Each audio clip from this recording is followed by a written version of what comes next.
Welcome to 4 Oak Street. Today's video is a bit about what I've done, where I'm at, and the progress towards cementing a plan that I can then go and execute over the coming months. So as you can see, the new boards have now been installed. So as you can see, that is the last module there, the bridge. And then we have the cat, who loves sleeping, particularly in the window. It's warm there. It's actually 36 degrees, going to be 38 degrees today. So a horrible situation if you actually want to go outside. And just like you might be burning electricity to keep warm, we're burning electricity to stay cool, but probably not as expensive as what you're paying, but nonetheless. So since the last video, they are now painted. I've also installed the brass dowels, the pattern maker's dowels. There's 8 of them. So at the joint that you're looking at there, 2 on the top and 2 on the bottom where that storage area is. And then at this joint here, we've got 2 on the top, 2 on the bottom. And then you can see the rest of the layout there. So I will give you a bit of a perspective. That is the helix over there. That's the door that I come in. And then we have the control panel, station area. Over there we have the church, then past the pub, over the 2 viaducts, into the farm area, around the bend there, the 90, past the farmed cornfields, over the bridge, and coming on to where the cat is, and then the new section. So yeah, painting, a paint, 3 coats, undercoat, whatever. So this is looking from the end of the board, so you can see the sort of size, the turnaround area, and if I give you a view from a little bit more looking around, so just coming back here again, helix,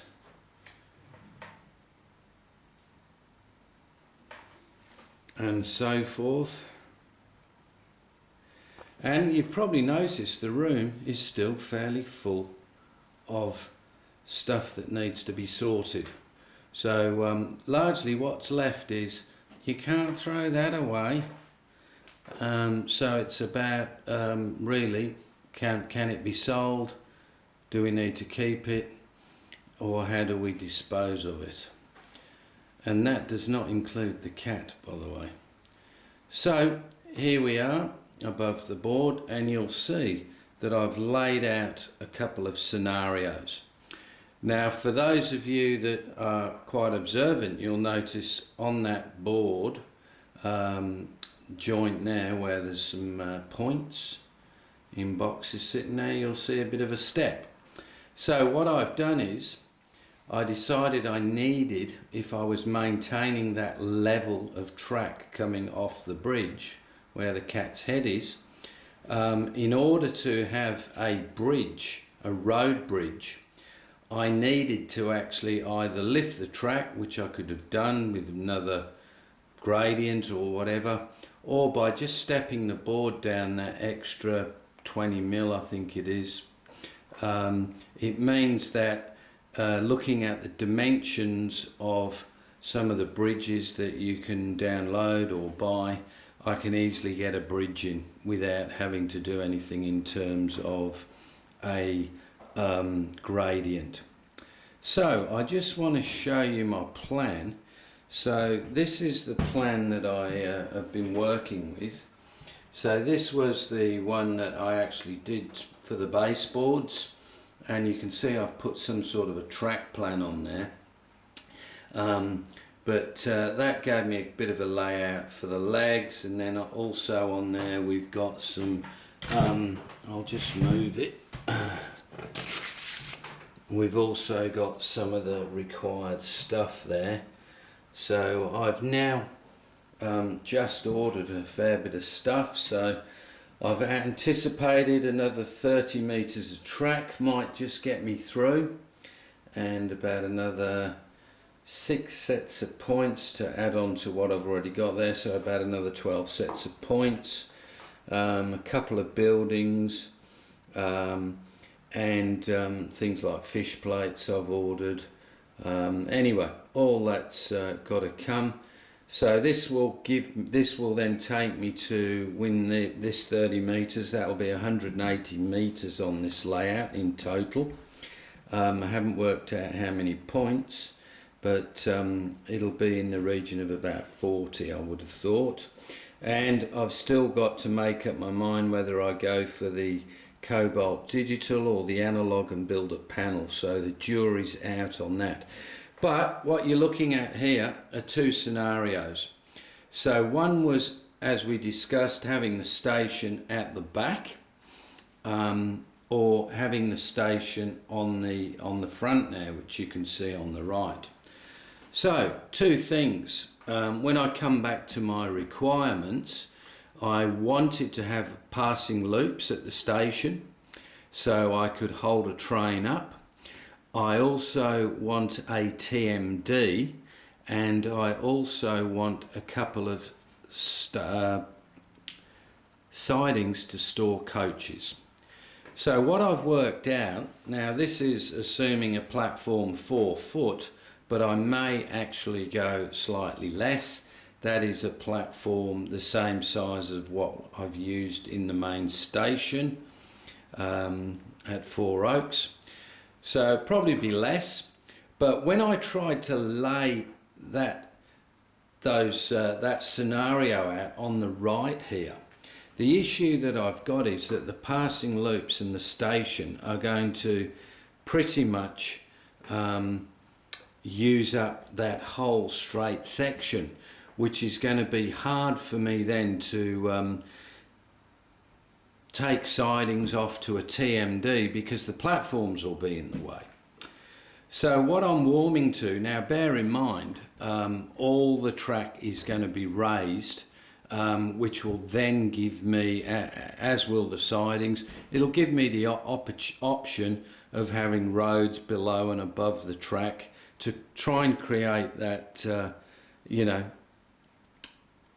I suppose, look that it's actually the railway running through the countryside or through the, as opposed to, if you like, everything just flat. What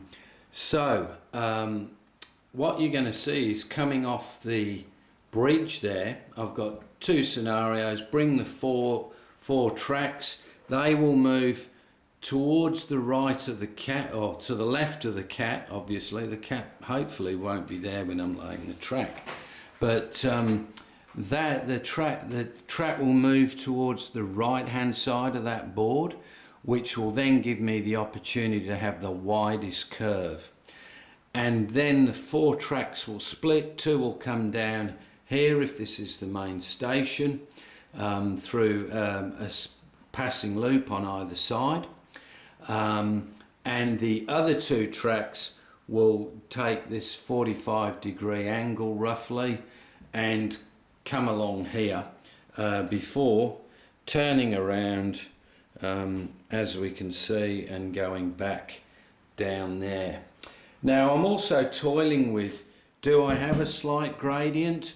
Do I actually have, so if I'm going to have that as the station at the back, do I want that just a fraction higher and have the track that's on the right here fractionally lower? I'm still working out the gradient, because then I'd have to get the two back up to the level near where the cat is, or do I do which is what I did in the corner there, where the two tracks come off the viaducts, and I deliberately made those viaducts at slightly different heights, just so it looked a bit better when you're viewing it, which meant the tracks there by the pub, actually one stays on the level and one actually starts to go down, and before they both sort of join around that bridge, so you can see how much track there is to if you like, to bring them back together to give, you know, a gradient that's less than 2%, which will make it very easy to pull along the trains.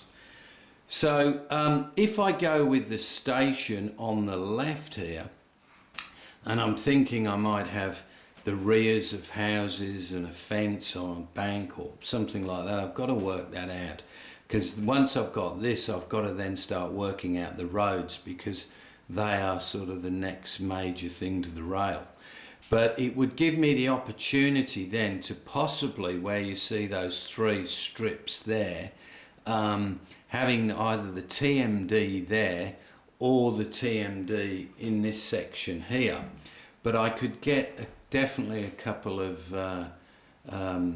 sidings there for passenger coaches. I've got a passenger coach shed coming. Yeah, so those are the sorts of things I'm working on. So I have to sort of get this in my head, because where I start work there, this will determine where I start work where the cat is. Do those stay at the same level, 4 tracks coming around the corner, or do they split off and one slightly come down where this will be on the right before slightly rising up around the corner? I actually intend having a tunnel in this corner.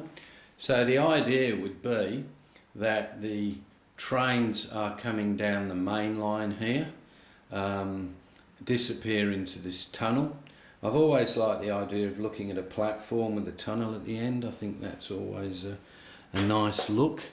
And obviously they come out the tunnel. At this end here I can have a nice flap that I can open to clean the track.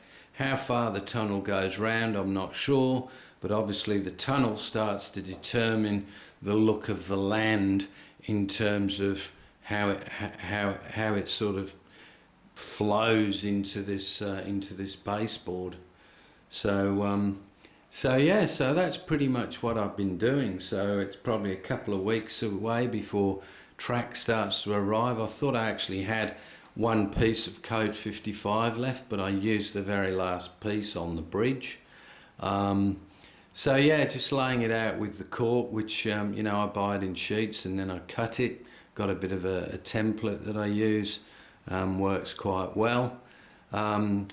Also, I've got to cut, because of the way I've wired it, this end has to be wired like a reverse loop.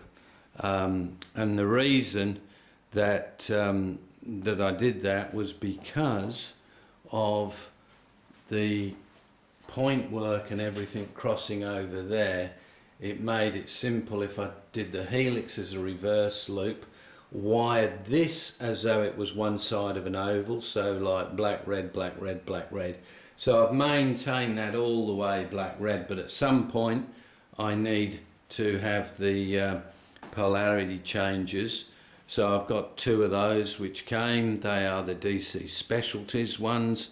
There will be probably 4 boards. There'll be one that controls everything out of this board. So there'll be the outer loop, inner loop with the reverse loop boards. Then there'll be one board for this, and then there'll be a board which will go pretty much control everything from the cat round to the pub, because in that whole section there's no points. so it should be pretty easy to fault find.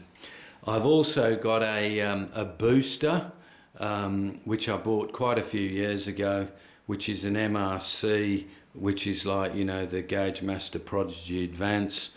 MRC actually I think makes that for them, but anyway, I've got a booster which will be at this end, and that will control basically round to the pub, which will then mean, you know, I've not got one booster trying to potentially, you know, carry the messages or whatever for the whole layout, which I am at some point going to get a 1 meter piece of string, and I'm going to actually measure out one complete loop, and then I'm going to work out how many actual feet that is and try and work out what that is equivalent to in scale. So that would just be a bit of fun to see what one lap of the layout will be. But that's pretty much it. So whilst I'm waiting for stuff to come, I can be still come in here at night and I just look at it and I try and sort of visualize how it's going to look. Yeah, so I'm also going to have to think about cutting various holes so I can get to the point motors. So this is why this isn't quite fastened down yet, because it will need another cross piece. So just to give you an idea how it's all attached.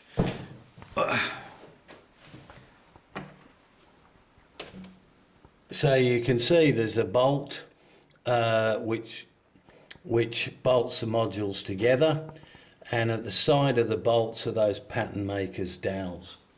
So so it just means that the thing is real solid and you could stand on it if needed, which you probably wouldn't want to. But yeah, it's I'm just relieved that I will not be now doing any more baseboards. So that is done. I think there's over 40 legs in total. Obviously when I started back there, I think it was a bit of overkill. I probably could have got that section there in 3 modules instead of 4. That's what I should have done. But yeah, so lots of cleaning in here to do, getting all this stuff out, and then I can push on.